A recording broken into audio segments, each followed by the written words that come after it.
Hai semua, selamat datang di mata kuliah pengembangan produk dari program studi D4 Manajemen Pemasaran Politeknik Negeri Bandung. Pada kesempatan ini, teman-teman akan belajar tentang konsep testing yang merupakan bagian dari fase ketiga dari seluruh rangkaian pengembangan produk. Tujuan pembelajaran kali ini adalah teman-teman itu mengetahui bagaimana mengevaluasi secara kualitatif dan juga kuantitatif mengenai konsep yang sudah dibuat di fase 1 dan fase 2. Secara umum ini adalah skema dari evaluasi proyek ataupun konsep. Nah, kalau di perusahaan, pekerjaan seperti ini itu adalah pekerjaan yang akan dilakukan oleh divisi Business Development Manager. Jadi Business Development Manager itu fungsinya adalah dia itu menerima inputan dari divisi lain, terutama divisi keuangan, divisi produksi, divisi purchasing, hingga direktur.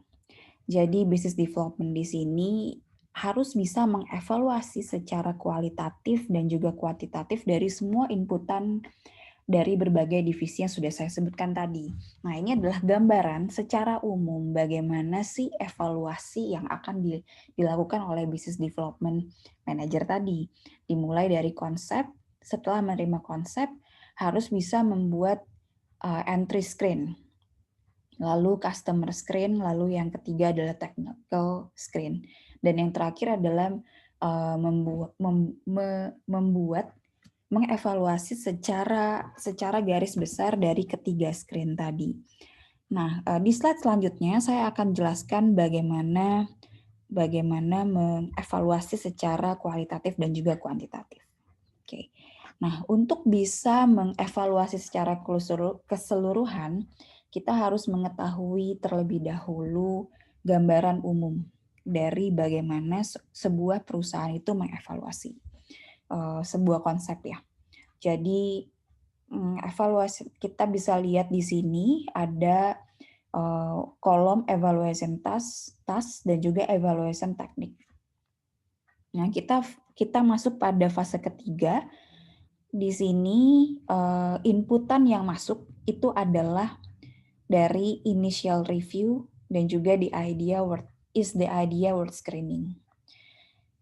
Jadi dari konsep generation ini, seorang manajer itu harus bisa mengetahui hal-hal yang akan di screening, gitu ya. Jadi di sini juga harus ada tentang inovasi produknya itu seperti apa, lalu market analisisnya seperti apa, lalu judgmental responnya seperti apa, kira-kira ini tuh worth it atau enggak untuk dievaluasi. Nah, setelah itu kita coba mengevaluasi secara umum, secara kualitatif dan juga kuantitatif. Oke. Slide selanjutnya akan berbicara mengapa evaluasi itu begitu penting. Evaluasi itu begitu penting jika kita mengingat resiko dari investasi. Bahwa ketika kita mengembangkan sebuah produk, ada 3 hal yang harus diperhatikan. Yang pertama itu adalah biaya atau cost, yang kedua adalah kualitas, yang ketiga adalah timing. Nah, ini adalah gambaran secara ekstrim bagaimana dua industri yang berbeda itu memiliki cost atau biaya yang berbeda dan juga waktu peluncuran. Tadi saya sudah bilang kalau ada 3 hal yang sangat penting dari pengembangan produk. Ini bisa dilihat kurva persentase biaya untuk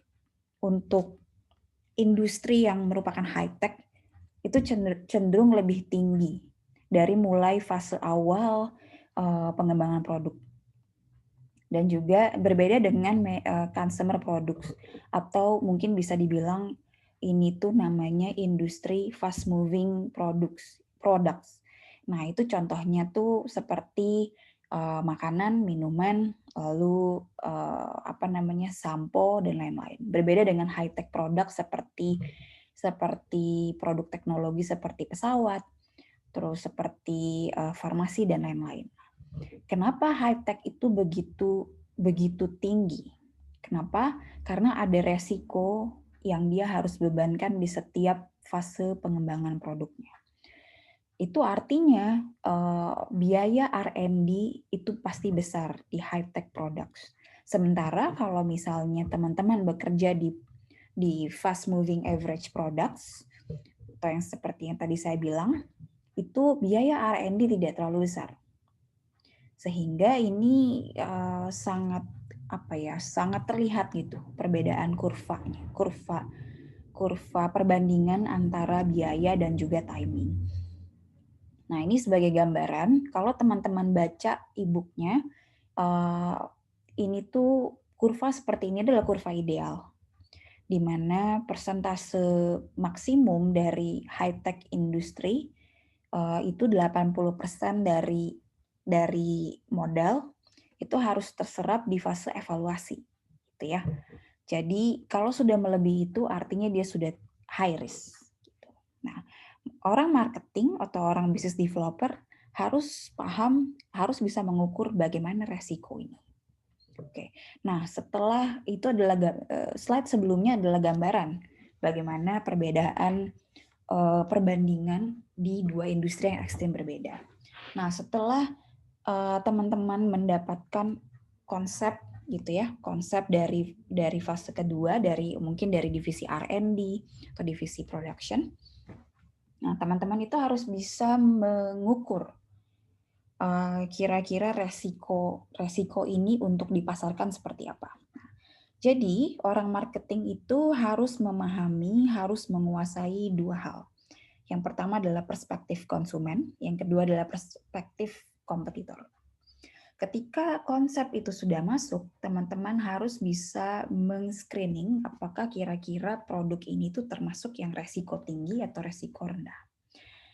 Nah, ini ada skema atau ada ilustrasi ketika business developer itu akan memprediksi apakah produk ini tuh akan sukses di pasaran atau tidak.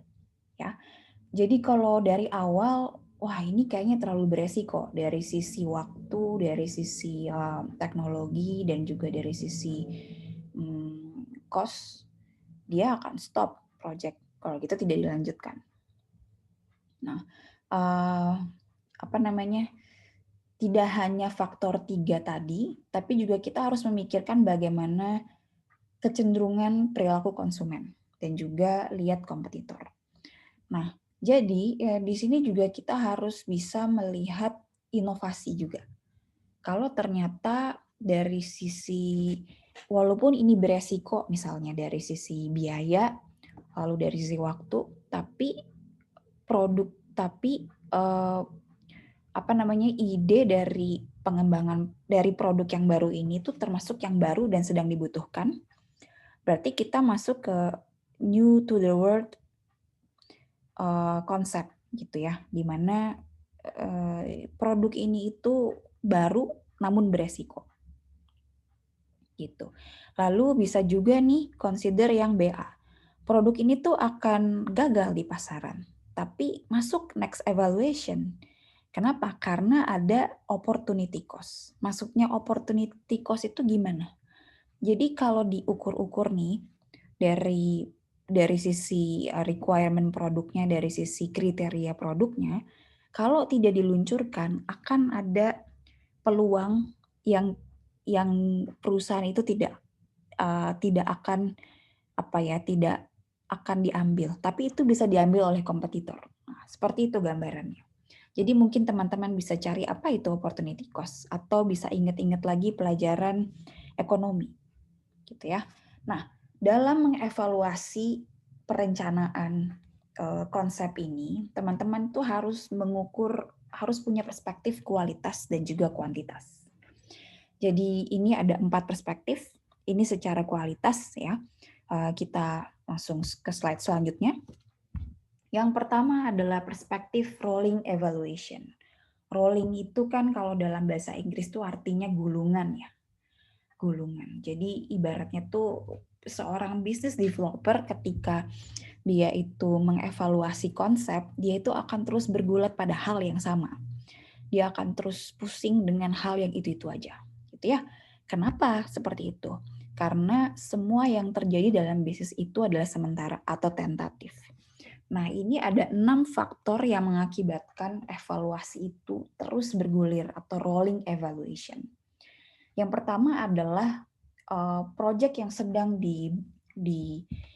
evaluasi oleh business developer ini itu harus diukur, harus dinilai terus-menerus. Dari mulai fase 1, fase 2 sampai ke fase 5. Nah, apa sih yang dia ukur? Yang dia ukur adalah resiko, potential risk, gitu ya. Potential risk yang dia ukur itu adalah dari sisi banyak hal. Pertama, business environment. Kita bisa lihat dari sisi regulasi pemerintah. Lalu yang kedua, kita bisa lihat dari kompetitor.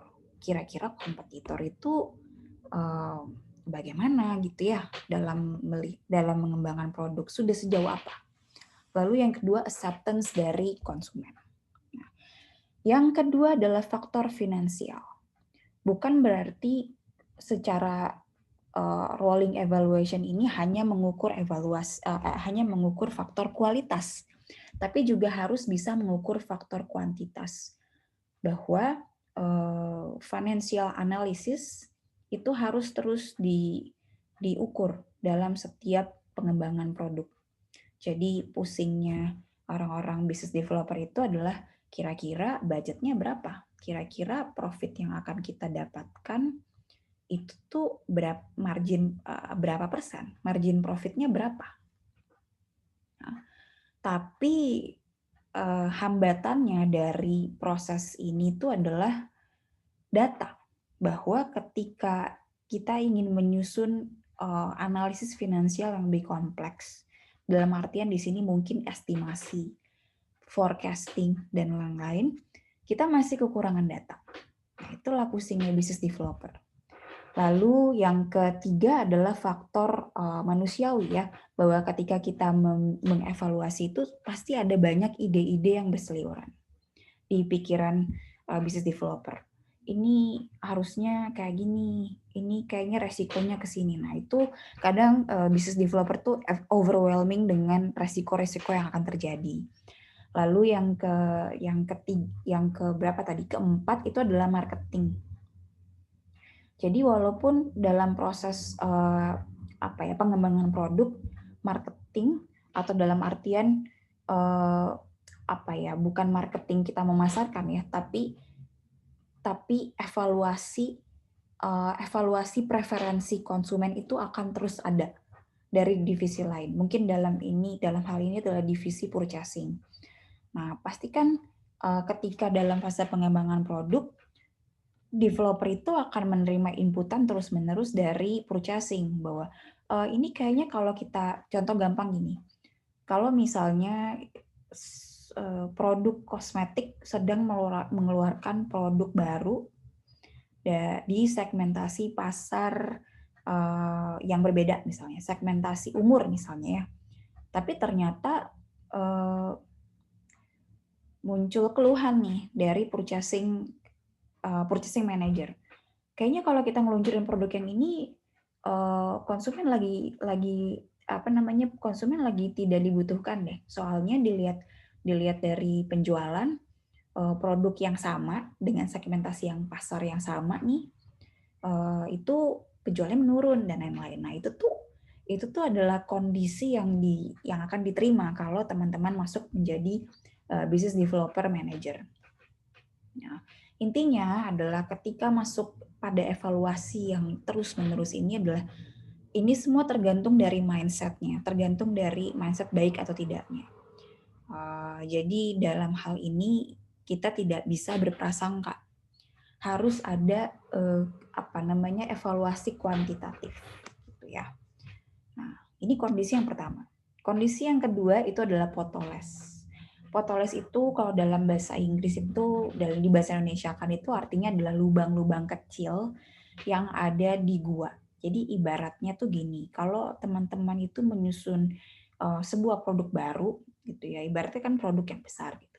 Tapi terkadang kita tuh lupa terhadap hal-hal kecil yang akan mengganggu proses gitu ya. Jadi ada faktor, ada masalah-masalah yang akan merusak proses dari pengembangan produk. Nah, ini misalnya kita bisa lihat contohnya, misalnya contoh-contoh kecil, misalnya itu seperti faktor regulasi gitu ya. Misalnya perusahaan farmasi ketika dia ingin mengembangkan produk baru, dia jangan lupa, seorang developer jangan sampai melupakan regulasi BPOM misalnya. Misalnya faktor protokolnya, apakah dia harus juga ngecek BPOM-nya udah beres atau belum. Terus misalnya faktor dan lain-lain. Intinya adalah faktor-faktor kecil yang itu sebenarnya kalau tidak dievaluasi akan mengganggu secara keseluruhan. Nah, yang ketiga adalah faktor manusiawi gitu ya. Jadi karena business developer itu akan bekerja sama dengan orang lain gitu ya, terutama R&D yang membuat produk baru, lalu adalah orang-orang finance yang mengukur biaya produksi dan juga kesehatan keuangan perusahaan. Lalu yang ketiga itu bisa jadi divisi produksi yang akan membuat prototipe gitu ya dan lain-lain. Nah, itu bisa jadi mereka punya idealisme sendiri. Kadang seorang business developer itu akan menerima benturan kepentingan.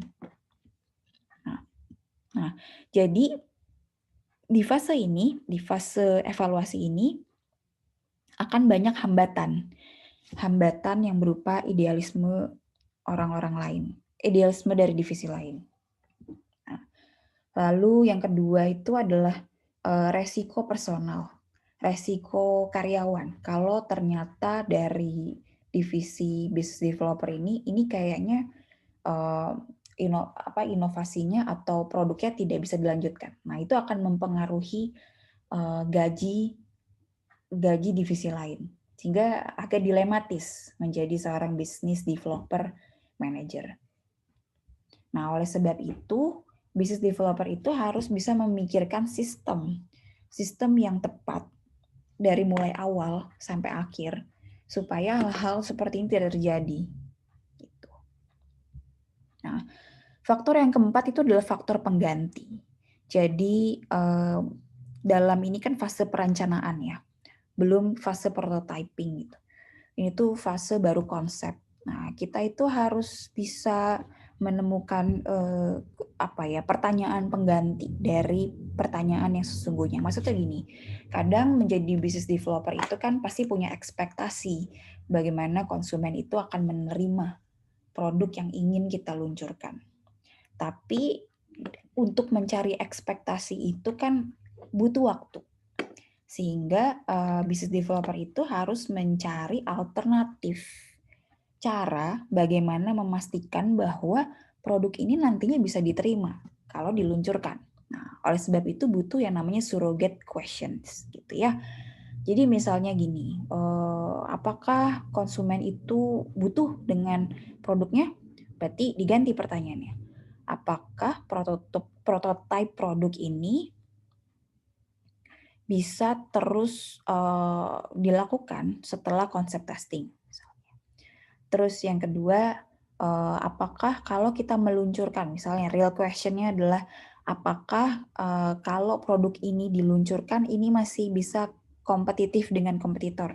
Nah, jangan dulu lihat kompetitor, tapi kita lihat dulu apakah produk yang akan kita luncurkan ini matching atau pas dengan skill dari perusahaan kita dan lain-lain gitu ya. Nah, ini adalah list pertanyaan yang mungkin nantinya harus menjadi pertanyaan ketika teman-teman menjadi business developer managers. Gitu. Nah, itu tadi adalah cara mengevaluasi secara kualitatif. Nah, selanjutnya teman-teman harus bisa mengevaluasi secara kuantitatif. Jadi ini konsepnya itu adalah ATAR model. Jadi teman-teman itu mengevaluasi secara kuantitatif itu dari purchase point atau buying unit ya. Jadi dari kira-kira tuh dari produk yang akan teman-teman luncurkan ini kira-kira departemen mana atau apa ya, distribution center mana yang akan yang akan dipilih gitu. Jadi untuk mengukur itu kita menggunakan ATAR model. Jadi ATAR model itu model yang berfokus pada decision making konsumen ketika membeli produk yang akan diluncurkan. Nah, jadi konsumen itu pasti akan melihat produk terlebih dahulu ya. Jadi fase decision making konsumen itu ada 4. Yang pertama itu adalah awareness.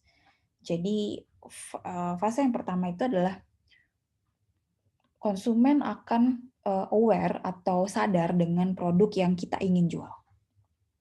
Yang kedua adalah ingin mencoba, gitu ya, decision to try innovation or new product. Yang ketiga adalah available, bahwa inovasi yang kita buat atau produk yang kita buat itu harus tersedia di pasaran. Intinya adalah kita harus memprediksi kira-kira aspek distribution-nya itu cukup atau tidak. Yang keempat itu adalah repeat buying. Bagaimana konsumen itu bisa terus melakukan pembelian. Jadi kita harus tahu kira-kira konsumen itu akan melakukan pembelian itu bagaimana. Gitu. Atau dalam artian konsumen itu bisa happy dengan produk kita itu seperti apa. Gitu ya. Nah, ini adalah gambaran umum ATAR model. Tadi kan saya sudah bilang ATAR model itu kuantitatif. Jadi, ATAR model itu memprediksi profit contribution dari unit pembelian yang kita ingin jual. Jadi yang pertama harus dilihat itu adalah ini masih prediksi ya. Adalah ini rumus profit contribution itu terdiri dari margin profit dan yang dikali dari unit sold. Nah, unit sold ini terdiri dari persentase aware of products dan yang kedua adalah persentase dari decision to try atau who to try product if they can get it. Yang ketiga adalah persentase distribution. Yang keempat itu adalah persentase repeat buying. Dan yang terakhir adalah number of unit repeaters buy in a year. Balik lagi, ini adalah sebuah prediksi. Ya. Nah, ini adalah contoh gitu ya, contoh aplikasi dari model ATAR. Misalnya ada sebuah industri cell phones misalnya ya. Nah, dia itu ingin menjual sebanyak 10 million numbers. Nah, dia itu memprediksi kalau ada 40% 40% konsumen yang akan tertarik membeli. Lalu ada 20% konsumen yang akan mencoba produk. Lalu ada 70% distribution center, distribution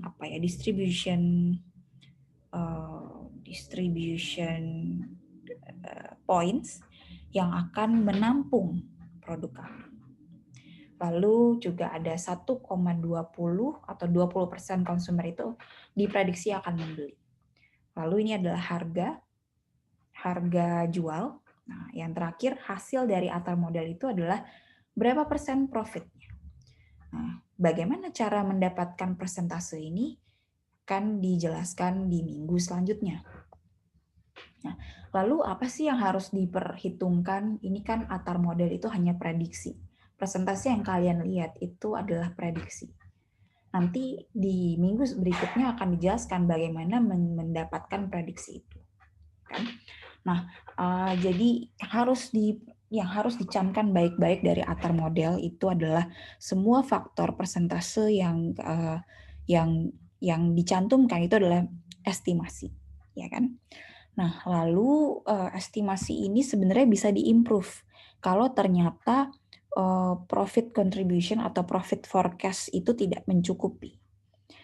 Ya kan? Nah, ini ada tahapan sebenarnya, ada tahapan ada tahapan pemikiran kalau ternyata persentase yang kita forecast ini tidak mencukupi target profit perusahaan. Nah, yang pertama satu, kita lihat masing-masing faktor dari akar tadi ya. Dari akar tadi tuh kira-kira tuh apa yang bisa kita tingkatkan? Kira-kira resikonya apa? Beban apa nih? Beban perusahaan apa yang akan terjadi kalau kita tingkatkan faktor tersebut? Lalu misalnya, ini contoh misalnya, apakah margin profit itu bisa ditingkatkan kalau distribusi ditingkatkan? Nah, artinya berarti orang marketing nih, mungkin orang sini, orang mana ya biasanya, orang produksi harus bisa melihat data distribusi, data retailers, data distributor. Kira-kira kalau kita pakai distributor kombinasi yang kayak gini gimana? Kira-kira bisa nggak naik nggak profitnya dan lain-lain. Dan juga mempertimbangkan isu kualitatif. Seperti bagaimana nih nanti kalau kita mau jual produk A, kira-kira advertising-nya bagusnya gimana? Preferensi konsumen tuh gimana dan lain-lain ini. Nah, ini adalah key definition dari Atar model. Tadi ya, buying unit itu adalah distribution poinnya.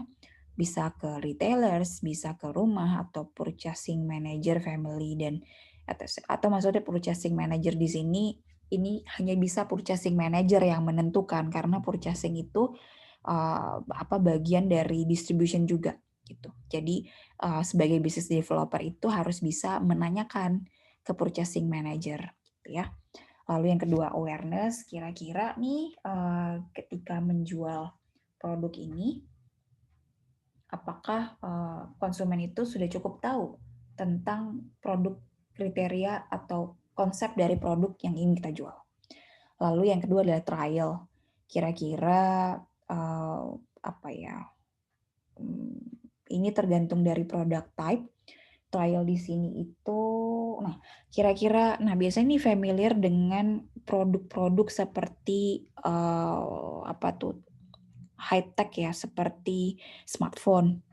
Nah, kira-kira tuh poin-poin di mana aja yang orang-orang tuh akan mau mencoba, gitu kan? Lalu availability ini tentang distribution. Tuh. Nah, kira-kira berapa persen outlet yang akan menjual produk kita.